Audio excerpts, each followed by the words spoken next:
Okay, you're all right. Go on, fellas. Get around the go. Let's have a good go. Come on, then. You ready?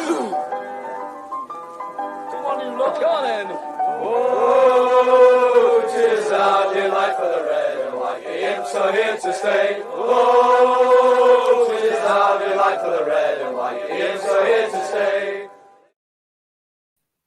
Boom. Evening all, how are we doing? Hope you're all well on this Friday evening, getting ready for the weekend. Unusual position, isn't it, for me this evening, doing a dog, not doing a dog walk video rather, and doing a video sitting here in my office. Apologies, I'm looking at the camera now, but when I look down at the screen, you kind of get that. So if I'm all off kilter, my apologies. So I wanted to do a quick video, get a little bit of feedback from some of you in the comments about today's transfer business. So there have been four bits of transfer business today, and first of all, I've prepared some banners. This is cool.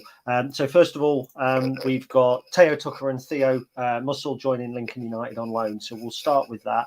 I think I said in a podcast or on an article or something over the last kind of week or so, I expected one or two of the youngsters to go out on loan, possibly to Lincoln United. I think it's a great place to send young players out on loan. Hayden Can went there and did very well before going to Gainsborough, who are now doing very well.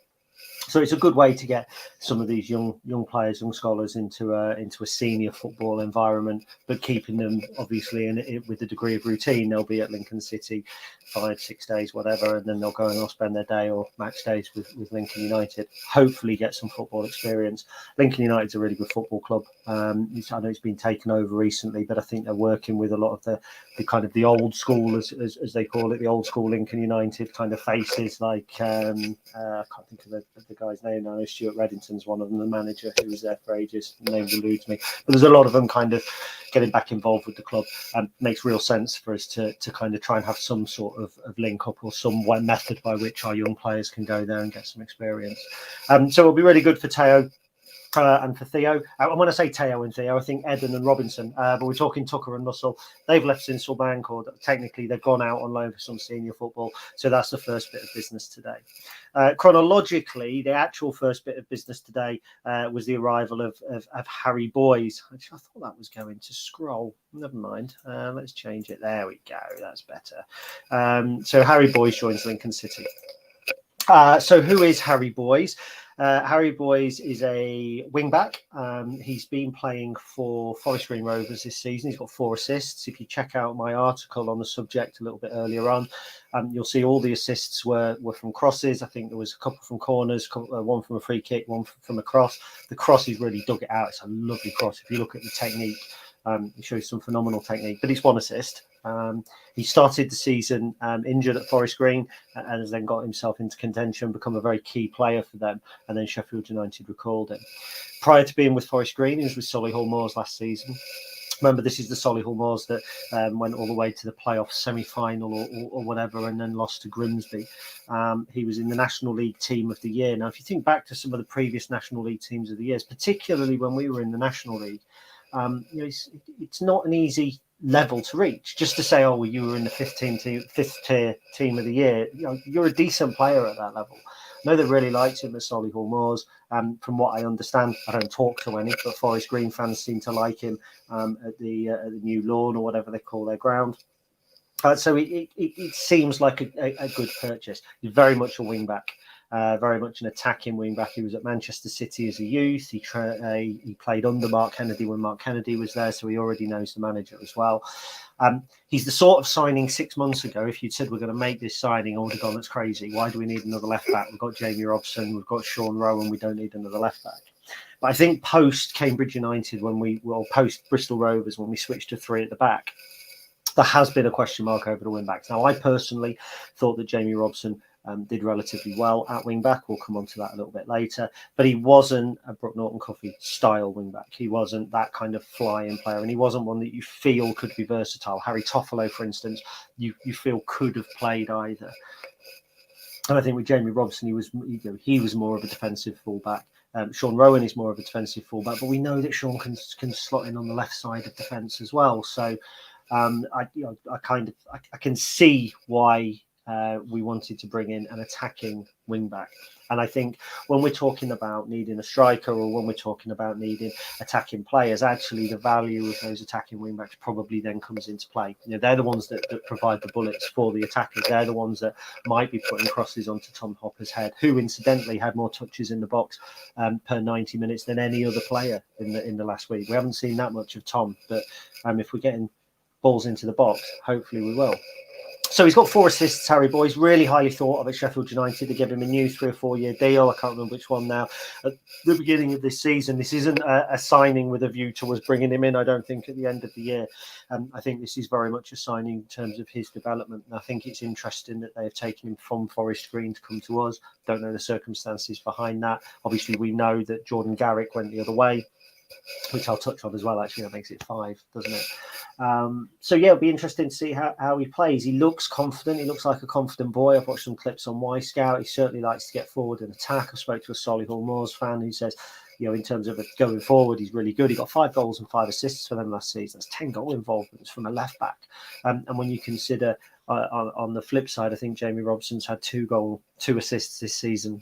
2 assists and maybe 1 last season, potentially 3 assists in 47, 48 games for the club.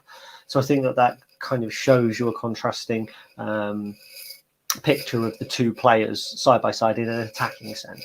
Now, in a defensive sense, when you're playing 3 across the back, perhaps you can afford to have a player who's not as defensively minded. In fact, it's almost imperative to have that when you're trying to break teams down. When you're going to Morecambe or when you're welcoming Burton, you're going to be made to go and attack them. That's when you need your wing backs to be right at their best. So I think I can see the purpose behind it. It seems, not crazy, but it seems perhaps a little off kilter with what fans think we need. Sign in a left back and get rid of a left back. That's the one area where you think that we didn't need the change. I can see why. So before we go much further, let's have a look at some of your comments and see what we think about it. If I skip your comment in the console, it's because it relates to a point I'm going to make in a little while. So I've just got some hellos. James Atkin, hello. Adam Bull, hello, mate. Chris Lamming's on board. Chris, how we doing? Good evening. Evening to Kate. I hope you're well. Evening from Chris Graham. And no dog walk special, says Adam Bull. He is here, actually. He is he's licking his anus on his bed, so that's really nice. Harry Jackson says, read your article on Harry Boys, looks an exciting player. He does. Ryan Whelan says, great signing. Now, obviously, I've kind of had a little chat with Ryan today. I talk to Ryan on a daily basis, and we have kind of a network of other EFL people that we talk to, and there's a lot of kind of buzz around Harry Boys. It's really easy when you're a fan to go, I'm really excited by this signing, and not to know anything about it. Thanks to 1 or 2 people, I kind of had a feel that this might be going ahead yesterday, and then I waited for Mark to drop his Harry before I said anything in an article. So I did a bit of research, and there is a little bit of buzz around the player, so I think that's quite good. Jacob, good evening. I hope you're doing well as well, my friend. Edward Brett says left wing back. He is indeed. So that's kind of where we are with the comments at the moment. So that's good. If I've missed yours out, it hasn't come through. So there we go. That's Harry Boys. That's a player coming in. Yesterday we had a player departing, and that's what gave us the hint that we were signing a Harry. Was Jordan Garrick going. Now, last season around this time we lost Dan and Lunderloo, and it felt very much the same this time around. What I think we've been trying to look for, and what as a fan I've been looking for, is a player like Ellis Sims or like Taylor Richards, who was at Doncaster. The big, powerful player coming from the Premier League, coming from up there. Pace, power. They're gonna make a bigger difference for you. Ellis Sims was phenomenal for Blackpool when he went there, and he was probably what helped give them the kick to get them into the Championship. And I think that's what we looked at with Dan and Lunderloo. We looked at him, Premier League, pace, power, brought him in, he flopped. And I don't know how he's done all right at Cheltenham, and now he's obviously gone and got himself a move to Bolton Wanderers, I think. So unless we get them in the cup, luckily we won't have to face him. And I think that's a little bit of the Jordan Garrick when he came in. There was the rugby league angle. There was we've got a player with pace, we've got a player with power here, and we loaned him from Swansea, and Morgan Whittaker obviously went off to Plymouth. And at the time, it's like, well, how are these 2 loans going to go? Well, actually, the Morgan Whittaker loan's gone really well. Bear in mind, we had him last season. Garrick was at Plymouth, but they've still recalled him, so neither of us have got any of our Swansea loanees anymore. I don't think there'll be too many people who see Jordan Garrick's departure as impacting the squad at all. He, apart from the debut against Forest Green and scoring late against Barrow, I can't envisage any contribution that he's made to Lincoln City this season. And I know he's come on and he's made the odd outing here or there.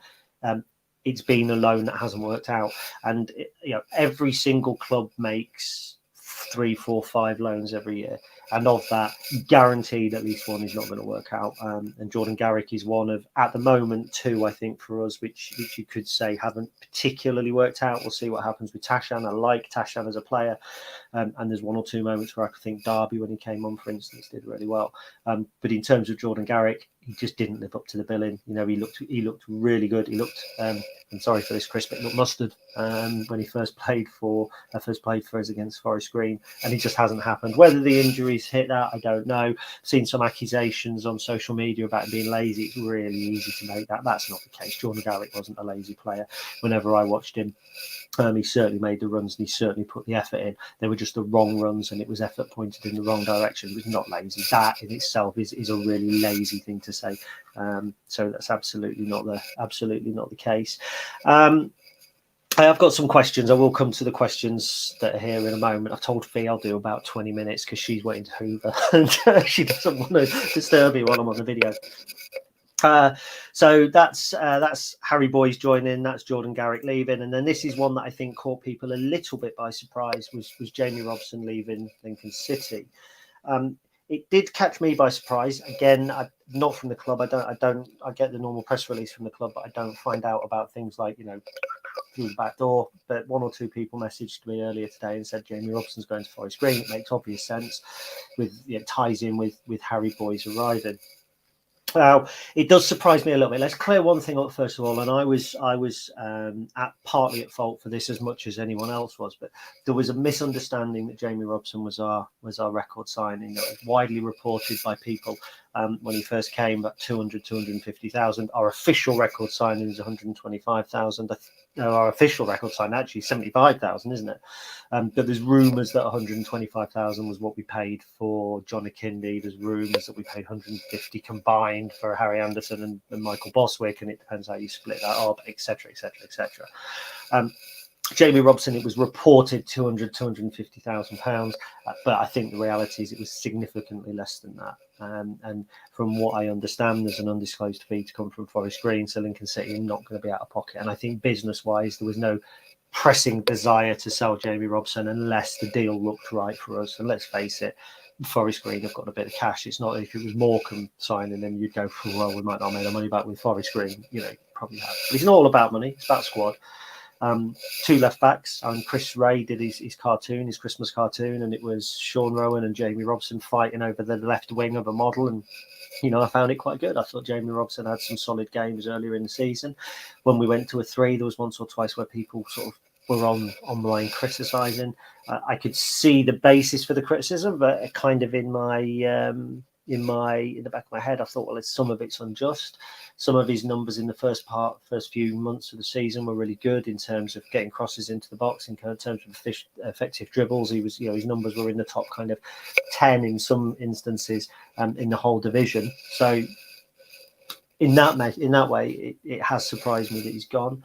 I do wonder if perhaps he hasn't entirely settled at Lincoln City. He had a bit of a nightmare last season. He was not called out as such, but there was no secret in the media that he'd struggled to adapt to the pace of League One, and I think that's also kind of gone some way to contribute to his departure. I think the fact he's also been vying with a 19-year-old Sean Rowan for a player who last season scored against Rangers in the Scottish Premier League, this season kind of struggling to get a look in at Lincoln City.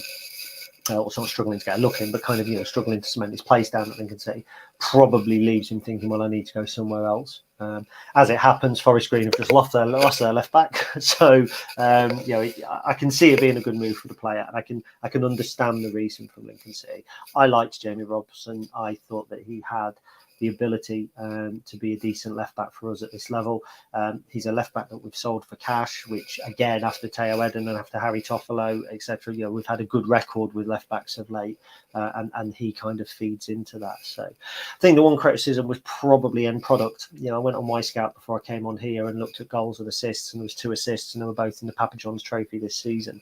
And the Papa John's Trophy group stages in particular are where your senior players are getting pitched in against kind of reserves and under 18, under 21s or whatever. So whilst I'm not going to say it's not hard to get assists at that level, it's probably easier to get an assist in a Papa John's Trophy game against Newcastle under 21s than it is in a League One game against Ipswich Town or something like that. So that would be my only criticism, I think, of Jamie Robson, was probably there wasn't enough end product.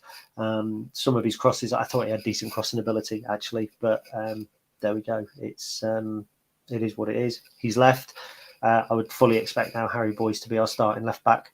He hasn't come here to sit on the bench. He's played much of the time. He's been fit at Forest Green. He's been very good for Forest Green. He's clearly got a great dead ball, the corners and the free kicks and that sort of thing. So it's an additional threat from there. So it looks on paper like a solid enough start, I think, to the transfer window. But of course, it's like I always say, you can give an opinion and you can discuss how you think transfers look, but you can only judge a transfer a year or 2 years down the line. And now with Jamie Robson going, and you think about some of the other players that we signed last summer, the likes of Hakeeb Adelican and Dan Lundaloo, at the time, people said it was a bad summer. At the time, I said you need hindsight to judge whether it is a bad summer or not. It's not looking like it was a great summer. Luis Fiorini did well for us. Lasse Sorensen's doing all right now, but retrospectively or with hindsight, people were probably right. Jamie Robson now going, hasn't been a huge success at the club. There's no doubt whatsoever about that. So, right, so let's have a look through some more of your comments and see where we go. So Connor was on board first of all. How you doing, pal? All right. Not surprised to see Robson gone with overload at left back. Shame it didn't clip from good attacking, but physically not quite there. That was one of his issues, was when he came on. I can't remember who he came on against the other week. Sean Rowan went off. Recent game, might have been Wickham. And he came on, and the first thing that the opposition did was bang, we're going to target him, and that was where the balls went to. He wasn't the tallest. Harry Boyes isn't the tallest, so that's just kind of worth thinking about as well. In terms of physicality, I'm told that Boyes likes to tackle. He's strong, but so did Robson. It was the aerial ability, I think, when people targeted it, and that's why when you look at the stats, he rates quite well for aerial duels because people were pumping the ball at him, and he was forced into contesting them. So it's interesting. Let's see where else we are. Kate says, have we signed Lee Angol yet? That's deadline day, Kate. Come on, there's plenty of time left for that. You know that as well as I do. Kate says, my microphone sounds as if something's rubbing against it. What about now? Because there was actually a wire rubbing against it. So hopefully the sound's okay now. Let's have a look. What else have we got? So Adam Ball says, you mentioned on the pod a possibility of surprise leave. Was that Jamie Robson? Yeah, it was. It was Jamie Robson. I'd heard that just before I recorded the podcast. So that was the one that I think people didn't expect, because I think I also said with Forest Green as well. Hope you're well, Sam. Hope you've managed to get out of the house. Do we think Paul will stay? If I was a betting man, I would bet on him staying and going in the summer, personally. And you've got to weigh up the pros and cons, haven't you? Is it better that we cash in on him, or is it better that we have until the end of the season? Just make sure of safety, because people keep saying to me, we're definitely not going down, but you've got to make sure of safety. We've still got to get the points, and I don't think we're in a relegation battle, but we've won one league game since we beat Barnsley 1-0. Let's not forget that as well. In December we took 2 points from a possible 12. We had good cup games, we had good cup wins. We've got through to the next round with Papa John's. We did really well at Southampton. Those draws were against Wickham and Bolton, which were the games we should, we probably should have been drawing, but we've got to start winning those games we should be winning. January's packed. It's got 4 games, 3 games that we should be winning and 1 game that you fancy we could win. You've got to start picking up points. And if it gets to the end of January and we've got, as I think I said on the podcast, kind of 7-8 points from these games, I'll feel a lot more comfortable. And then maybe you'd feel more comfortable about Paul going out and us beginning to progress.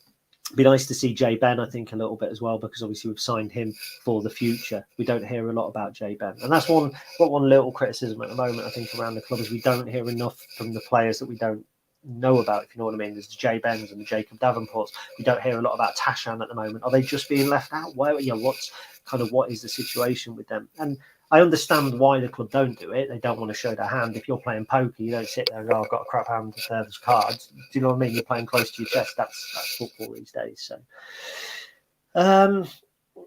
let's have a look. Kate says, did I miss you talking Jamie Robson? No, I think I've already done that. Ed says, looking at the other loans, do you think they are working out as much as they have done in previous years?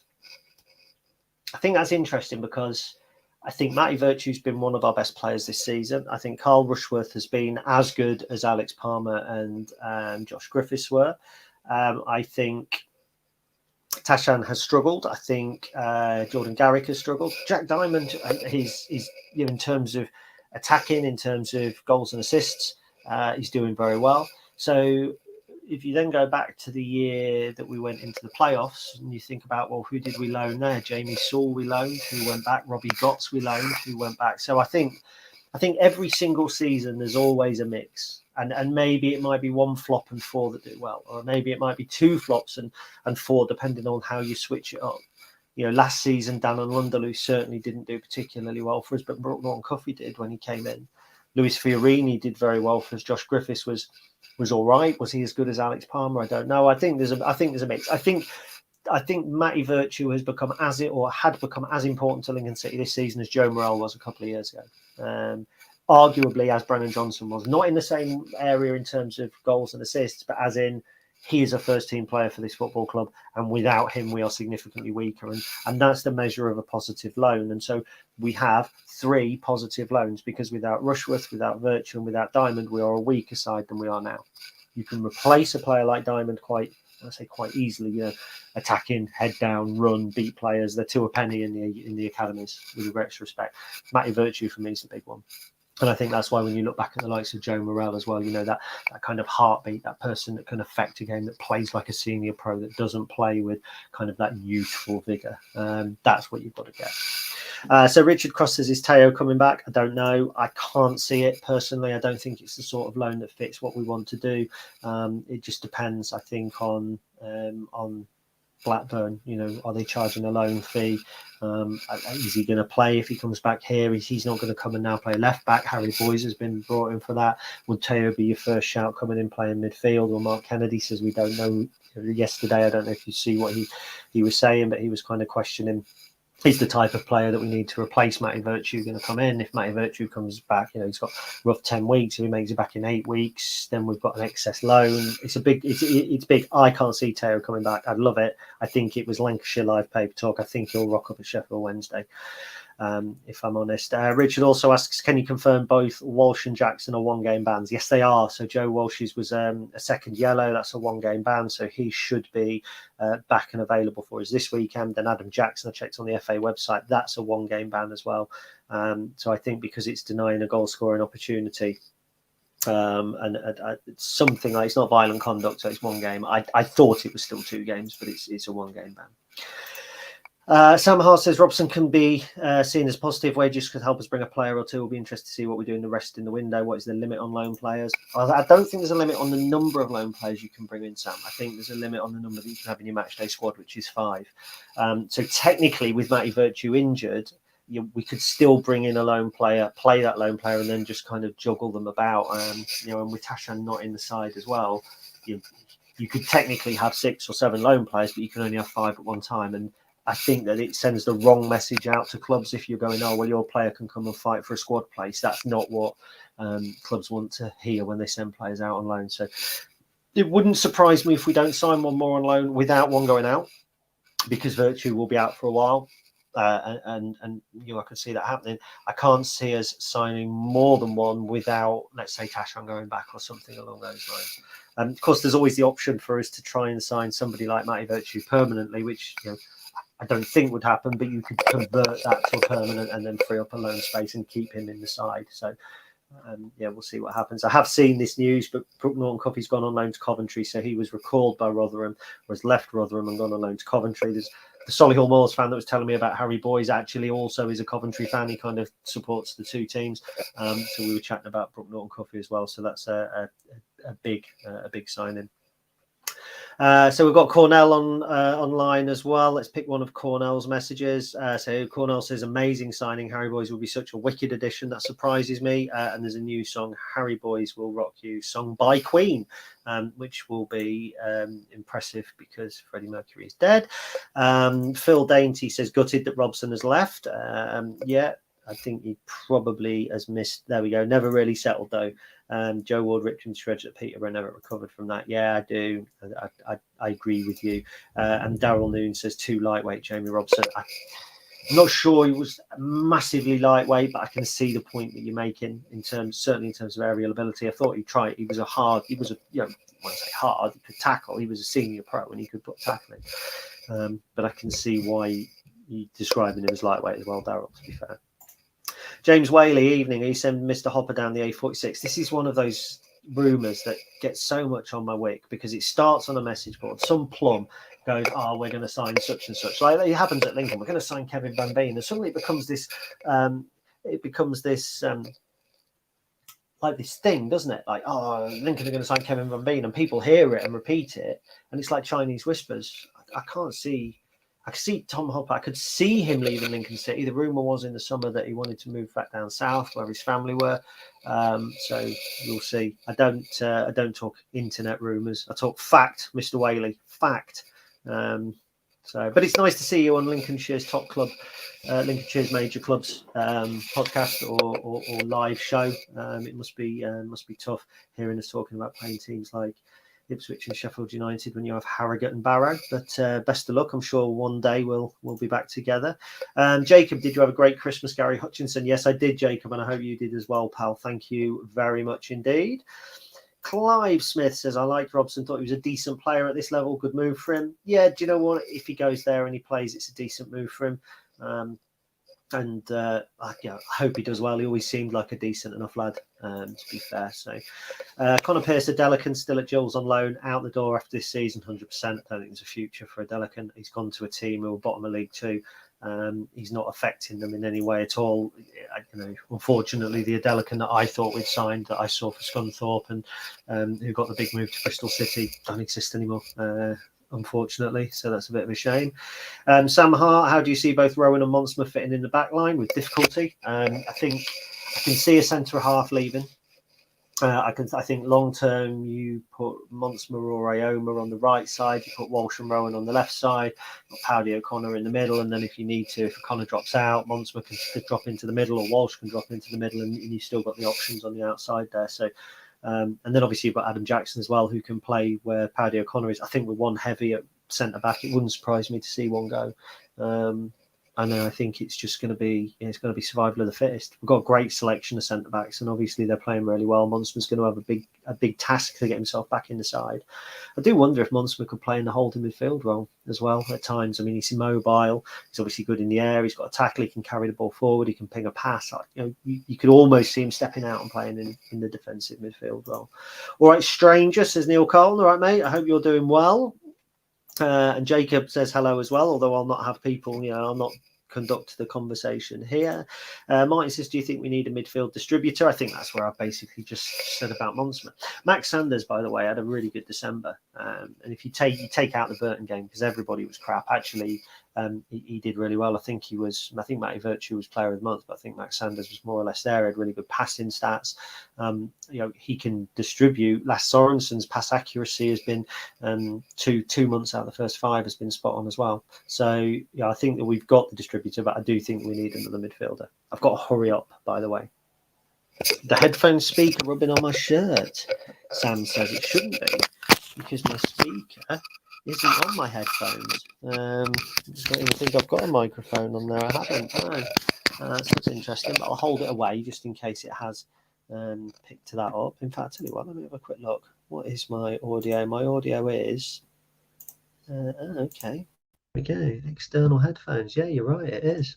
Well, there we go, Sam. You're doing technical advice for me. Where's Ben when you need him? Sounds like sorry, my apologies. Sounds like Bez is on maracas in your room. It should now be better. I'm going to have to rush through some of these. I'm really sorry, but I have promised Fee that I will be done and dusted. So Sam, I've touched on Matty Virtue in the summer. I think I'd like us to try and sign him, but I think it's going to be a big ask, if I'm honest. In terms of fee and that sort of thing. And with Dawson, sorry if I ask anything that's been covered and just joined. Do you think Virtue's injury may actually make signing permanent? Yeah, I have covered that, Owen. So no problem at all. Pete Bog, hello Pete, you're right, pal. Great info as always. You keep me up to date. I try my best. Seems a long while since we used to occasionally talk about Lincoln City over the Jacksons counter, doesn't it? Blimey. So there's people talking about Tyler Walker, Macaulay Barn, Connor Wickham. I'd be surprised if we signed any of them. Ben Houseby staying, I'd say yes, unless somebody brings in £750,000. Everybody has a price. Blimey, I didn't realise how busy this was going to get. My apologies to everybody. So Andy Blackburn, I hope you're well. Hope the Robson deal is a good deal for us. Yeah, certainly hope so. Mr. Whaley, Mr. Waterfall doing it in League Two, which I did question. I like Luke, lovely guy, lovely honest pro. A leader, what we all knew about that. PS, who is the most successful team in Lincolnshire? Right now, it's us. Historically, it's Grimsby. It is, fair enough. Yeah, it is. Historically, it's Grimsby. I think we're probably the second most successful. And then there's Gainsborough Trinity, Boston United, Spalding are doing quite well. And then there's that lot of the A46 who, sadly, I don't think will make it. So my apologies if I'm going to shoot through some of these. Gary Nicholson, evening, Gary. Can you see us signing under the forward this month? Yes, I can, but I'm not going to speculate on names. I don't think it'll be Van Veen.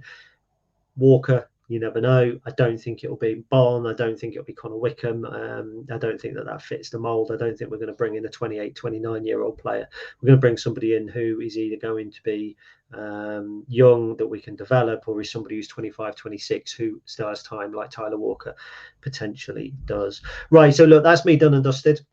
I promised feed 20 minutes. I've done 30 minutes. I really appreciate 74, 75 people. I'm sorry for the sound. I didn't even realize I had a microphone on these headsets. So Sam, you've taught me something. We know something every week. I learn something every week. Next time I do one of these, I will be more careful. So yeah, as I've said, thank you very much for watching. I will probably endeavor to do another one of these. Next time there's a couple of signings on a single day, just to keep everybody informed and done and dusted. So all that remains to be seen is thank you very much for listening. If you're going to Charlton, safe journey, and up the Imps. Song for the Imps. How about a song for the Imps? There we go then.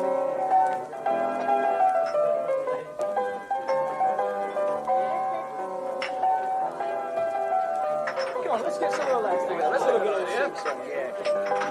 Okay, you're on. Go on, fellas. Get around a piano. Let's have a good go. Come on then.